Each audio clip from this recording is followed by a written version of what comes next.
the Zine Part 5. Now, what we're going to look at now is fixing the page numbering. So before we begin, Windows, Workspace, make sure we're on Typography and Reset. Go to File, Open, and we want to open the Zine ACA 5.InDesign. With it open, we can see our contents. Remember, the page numbering isn't quite correct because there shouldn't be page numbering appearing on these first 3 pages, because our page 1 we've decided is going to start actually here, which says page 4 at the moment. To fix that, we need to go to our Pages palette.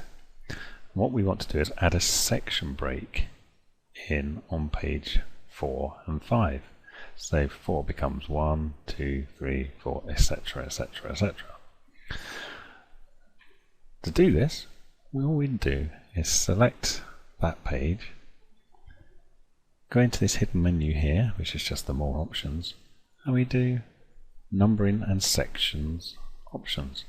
But there is a problem with doing this immediately like so. So we're going to add a new section, and we're going to make sure it starts at a figurative value of 1. The rest we're going to leave at default for now and do OK. Now it's giving us a load of warnings saying there's already a page 1, etc, etc. So we're going to say OK to that. But the problem is the pages start to shuffle because it's thinking, hang on, this is a new section, this is a new mini part of the magazine, etc. And so it all starts to shuffle around, thinking this is another sort of cover. And that's not what we want to happen. So we're going to Control Z out of that. So it's quite common people have this problem.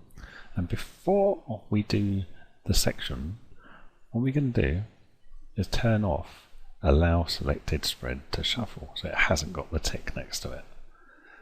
Then again into the More options, Numbering and Sections, Start at Page, figural value of 1, and do OK. Again, it gives us that warning. We just do OK again. Now you notice the page numbering has now changed. It hasn't changed in here yet because by default you have to manually update the table of content. And there we go. 1, 3, 6, 7. So it's changed now. But the problem is, although it's got the correct numbering in here, we still got these numbers appearing here, which we want to get rid of.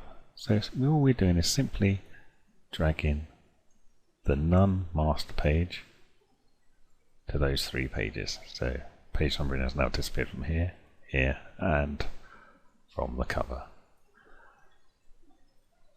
So remember, the master page contained page numbering. That's what controlled it appearing on every page. All we've done is remove that master page from those pages.